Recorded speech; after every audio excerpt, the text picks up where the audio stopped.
जय श्री कृष्ण। कैसे हैं आप लोग। आज हम जो चर्चा करने वाले हैं, राहु के पाप प्रभाव से मुक्त होकर बुध शुक्र के संग लक्ष्मी नारायण राजयोग का निर्माण करने वाले हैं, जो कि आपका रहेगा 10 अक्टूबर से लेकर 28 अक्टूबर तक। प्रचंड सफलता के महायोग बनेंगे और आपके पास छप्पर फाड़कर धन वर्षा होने वाली है। तो देखिए, इन सब चीज़ों को समझने के लिए वीडियो को पूरा देखना अनिवार्य है। देखिए, बुध जब शुक्र के साथ में जाएंगे तो सबसे पहले तो ये कारक किस चीज़ के होते हैं। बुध होते हैं बुद्धि के, कम्युनिकेशन के, कमोडिटी के, व्यापार के, बैंकिंग के, बुद्धि चातुर्य के, कला कौशल के, विद्यार्थी वर्ग के। तो जिन भी चीज़ों में बुध का कारकत्व आता है, देखिए ग्रीनरी के भी कारक होते हैं। जो ये आपके आसपास हरियाली होती है, इसके भी कारक होते हैं बुध देव। तो जब इन सब चीज़ों के कारक बुध देव होते हैं और ये चीज़ें जो हैं बहुत ही महत्वपूर्ण होती हैं। सबसे पहले तो आपकी बुद्धि जो होती है, इसका चातुर्य, जब देखिए चातुर्य के भी कारक होते हैं। बुद्धि को आप सही तरीके से इस्तेमाल करेंगे। जो लोग भी, जिन लोगों को भी प्रत्यक्ष इस समय पर प्रभाव नहीं दिखाई देगा, उनके बुद्धि का कौशल उनके कार्यों में उन्हें अपार सफलता प्रदान कराएगा, क्योंकि बुध देव बहुत ही महत्वपूर्ण भाव में जा रहे हैं और शुक्र के साथ मिलकर। और शुक्र इस समय पर, जैसा कि सर्वविदित है कि स्वराशि के हैं, तो बहुत ही महत्वपूर्ण यह समय रहने वाला है। और यह हर व्यक्ति को लाभ प्रदान करेगा। ऐसा नहीं है किसी विशेष राशि को ये लाभ प्रदान करेगा, क्योंकि देखिए बुद्धि की आवश्यकता हर किसी को पड़ती है। और शुक्र जो होते हैं लग्जरी के कारक होते हैं, राजसी वैभव के कारक होते हैं, आकर्षण के कारक होते हैं। तो बुद्धि और आकर्षण और ऐश्वर्य, जब ये तीनों मिल जाएंगे, और देखिए यहाँ पर जो है, इन पर किसी भी ग्रह की दृष्टि से अभी दृष्ट भी नहीं है। यानी कि कह सकते हैं कि राहु केतु शनि आदि की दृष्टि से ये दृष्ट भी नहीं है। तो ऐसी स्थिति में इनके प्रभाव जो हैं खुलकर आपको प्राप्त होंगे। जब भी ये देखिए, हालांकि इन पर शनि की दृष्टि होना शुक्र देव पर अति उत्तम माना जाता है, किंतु फिर भी इस समय पर किसी भी ग्रह से ये दृष्ट नहीं है। और शुक्र के साथ जब बुध का मिलन होगा तो ये लक्ष्मी नारायण राजयोग का निर्माण करेगा।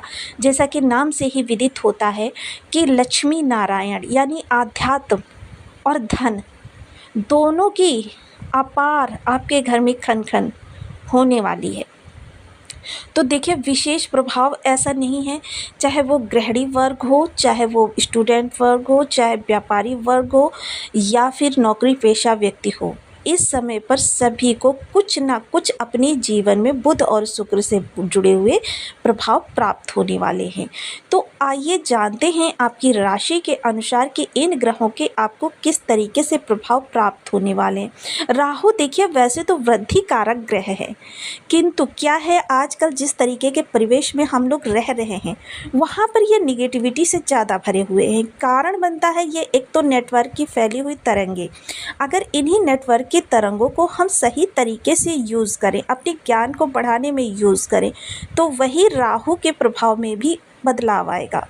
ये आसपास जो कल कारखानों से फेंका जाने वाला प्रदूषण है, इसको हम यूटिलाइज करें तो इस राहु के प्रभाव में बदलाव आएगा।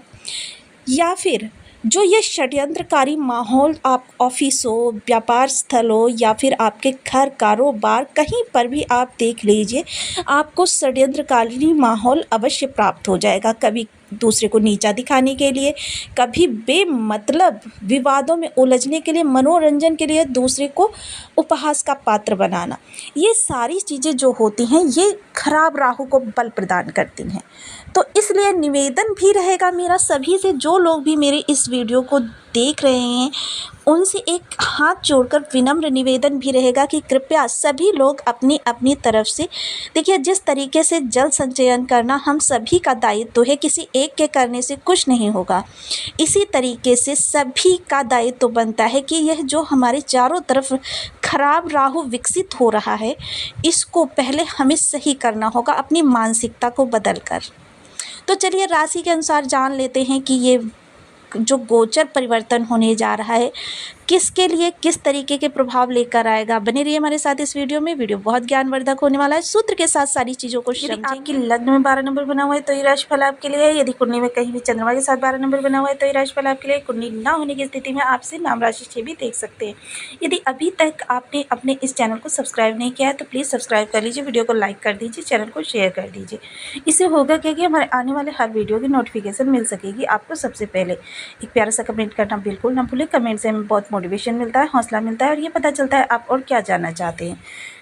तो देखिए, वर्तमान समय में बुध देव आपके शुक्र के साथ यहाँ पर गोचर करने वाले हैं। हालांकि ये अष्टम भाव में बैठेंगे जाकर, किंतु ये आपके दो केंद्र भावों के स्वामी होते हैं।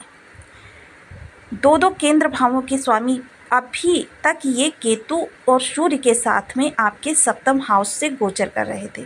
सप्तम हाउस में होने के कारण देखिए आपको बहुत अच्छे इन्हें रिजल्ट प्रदान करने थे, किंतु उन रिजल्ट में कमी आ गई। कारण बना राहु की दृष्टि, केतु का साथ। तो ये जब देखिए केतु का साथ मिला तो जहाँ इन्हें 100% अपना देना चाहिए था, स्वरसी के थे ये, बुधादित्य राजयोग बना रहे थे, वहीं पर इन्होंने सिर्फ आपको अपना 20% ही प्रदान किया, किंतु आपको लाभ मिला। अब वहीं इस समय पर आप देखिए यहाँ पर अष्टम में जब बैठेंगे, शुक्र के साथ लक्ष्मी नारायण राजयोग का निर्माण करेंगे। हालांकि जब भी कोई ग्रह आपके अष्टम से संबंध बनाता है राहु को छोड़कर, तो वो क्या करता है कि आपके लिए थोड़ी सी विषम परिस्थितियों का निर्माण कर देता है, आपकी समस्याओं को बढ़ा देता है। किंतु यहाँ पर समस्याएं तो बढ़ेंगी, ऐसा नहीं है कि आपकी समस्या नहीं बढ़ेंगी, किंतु आपको एक चीज़ के लिए बहुत ही अच्छा होना जा रहा है, क्योंकि बुध क्या है, आपके लिक्विडिटी के कारक होते हैं। जो आपके पास नगद वाया आती है उसके भी कारक होते हैं, और सीधे दृष्टि इस लक्ष्मी नारायण राजयोग की जाएगी आपके धन भाव पर। तो मैंने कहा ना, छन छन बरसेगी लक्ष्मी, तो मैंने इसी वजह से कहा कि इनकी जो सप्तम दृष्टि, क्योंकि दोनों ही ग्रहों के पास सप्तम दृष्टि है, वो सीधे आपके धन भाव को देखेगी। धन भाव को देखने के कारण इस समय आपके धन में इजाफा होगा। सबसे पहले अष्टम की बात कर लेते हैं। इस समय क्या होगा, इस लक्ष्मी नारायण राजयोग का प्रभाव उन लोगों को बहुत अच्छा मिलेगा। देखिए, किसी भी ग्रह से यहाँ पर दृष्टि नहीं है, उन लोगों को बहुत अच्छा मिलेगा जिन लोगों कि किसी भी प्रकार से अध्यात्म की कोई साधना करना चाहते हैं। लक्ष्मी नारायण यानी नारायण का यहाँ पर वास हो रहा है इस वक्त। तो जो लोग भी, और आप मीन राशि के जातक हैं, यानी धर्म और अध्यात्म से जुड़े हुए कृत्यों में आपकी विशेष रुचि रहती है। हालांकि वो लोग, जो लोग किसी भी प्रकार से किसी अन्य ग्रह से त्रस्त हैं, उन्हीं लोगों की इस समय पर धर्म में रुचि नहीं होगी, वरना मीन राशि और धनु राशि के जातकों के लिए ये कहा जा सकता है कि ये लोग किसी भी प्रकांड साधना को करने में, योग क्रिया को करने में आगे रहते हैं। इच्छाएं इनकी बलवती होती रहती है योग से जुड़ी हुई। तो इस समय जो लोग भी किसी भी प्रकार की कोई अध्यात्म से जुड़ी हुई साधना करना चाहते हैं, बहुत ही सुंदर समय है।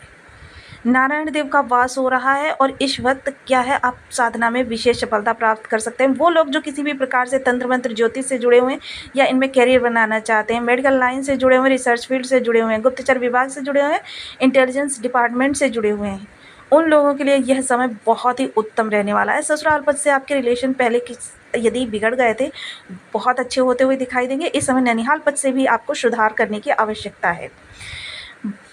गुप्त धन का लाभ होगा, यानी कि जो धन आपने किसी को दे दिया है, आपका अटक गया है, मिल नहीं रहा, कहीं पर आपने कार्य किया है, कोई डीलिंग की है, उस डीलिंग का आपको धन नहीं प्राप्त हो रहा है, इस समय पर उस धन के लिए आप प्रयास कर सकते हैं, आपको वो धन प्राप्त हो जाएगा। या फिर किसी को आपने कर्ज के रूप में दिया है, आप मांग मांग कर थक गए हैं, किंतु वो सामने वाला व्यक्ति आपका धन वापस कर ही नहीं रहा है, इस समय पर एक बार फिर से प्रयास करके आप देख लीजिए, आपका धन आपको रिटर्न मिल जाएगा। ये क्या होता है, जब हम किसी को धन दे देते हैं, वो व्यक्ति देता नहीं है, तो हमारा मन जो है उसी धन में अटका रहता है कि काश मेरा पैसा मुझे वापस मिल जाए, तो मेरे अमुक अमुक कार्य सिद्ध हो जाए। धन भाव पर सबसे पहले वाणी आपकी चातुर्य से भरपूर पोलाइट होगी, यानी नम्र वाणी में किसी से भी कोई भी काम निकलवाना इस समय पर आपके बाएं हाथ का खेल होगा। भोज्य पदार्थों में इस वक्त आपको राजसीय भोजन बहुत अच्छे लगेंगे, ये आपके स्वास्थ्य को भी थोड़ा सा बिगाड़ सकते हैं, उधर विकार आपके अंदर आ सकते हैं। इन चीज़ों को लेकर थोड़ा सा सचेत रहें। कुटुंबियों से रिलेशन बहुत मधुर होते हुए दिखाई देंगे। बैंक बैलेंस बढ़ना प्रारंभ हो जाएगा। पैतृक संपत्ति का अभी तक आपको लाभ नहीं प्राप्त हो रहा था, तो पैतृक संपत्ति का इस दौरान आपको बहुत ही अच्छा लाभ प्राप्त होता हुआ दिखाई देगा। अगर किसी विवादों में फंसी हुई थी तो विवादों से इस समय पर आपकी पैतृक संपत्ति निकल आएगी।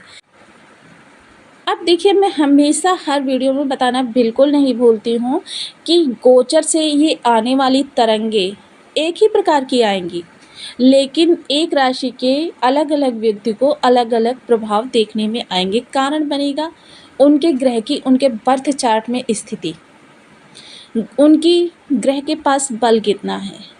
तो इन चीज़ों को हम कुछ उपायों के द्वारा सही कर सकते हैं। देखिए, किसी भी योग को अपने जीवन में निर्मित नहीं किया जा सकता। ज्योतिष इस बात का पूर्णतया खंडन करता है, किंतु किसी ग्रह के शुभ प्रभावों में वृद्धि और अशुभ प्रभावों में कमी की जा सकती है। तो इसके लिए आज हम बात कर रहे थे बुध देव और शुक्र देव की। तो बुध के लिए ओम बूम बुद्धाय नमः, शुक्र के लिए ओम शुन शुक्राय नमः। इन बीज मंत्रों का जाप आप करें। दूसरा क्या है, नवरात्रि चल रहे हैं। नवरात्रों में देखिए, आप नवरात्रि का अगर व्रत कर रहे हैं तो बहुत ही उत्तम है। दुर्गा सप्तशती में एक सिद्ध कुंजिका स्तोत्र है। सायं 6 बजे से लेकर 9 बजे तक कोई भी समय इसमें से आप निकाल लीजिए, क्योंकि ये महालक्ष्मी का समय माना जाता है नवरात्रि के दौरान। और महालक्ष्मी जो होती हैं शुक्र की अधिष्ठात्री देवी होती हैं, और दुर्गा माँ जो होती हैं बुध की अधिष्ठात्री देवी होती हैं।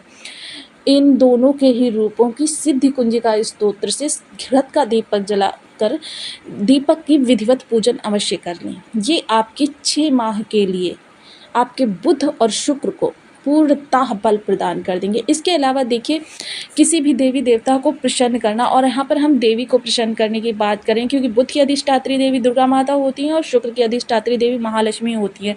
दोनों ही देवी हैं, यानी कि स्त्री वर्ग से इनकी विशेष अनुकंपा हो रही है। तो यहाँ पर, और बुध के जो कारक होता है बहन, वो आप बेटी होती है, और शुक्र की जो कारक होती है वो आपके घर की लक्ष्मी यानी कि आपकी पत्नी होती है। इनका सदैव रिस्पेक्ट करें। यदि आप इनमें से किसी का अपमान करते हैं, किसी की अनदेखी करते हैं, या इनको बिना बात के प्रताड़ना प्रदान करते हैं, तो यकीन मानिए किसी भी देवी देवता की आप कितनी भी पूजा कर लें, आपको उस हिसाब से प्रभाव नहीं प्राप्त हो सकते। तो आपको वीडियो कैसी लगी मुझे कमेंट बॉक्स में ज़रूर बताएं। चैनल पर न्यू है तो प्लीज़ वीडियो को लाइक शेयर, चैनल को सब्सक्राइब करना बिल्कुल ना भूलें। मिलती हूँ नेक्स्ट वीडियो में, तब तक के लिए नमस्कार। अपना ध्यान रखें, स्वस्थ रहें, मस्त रहें।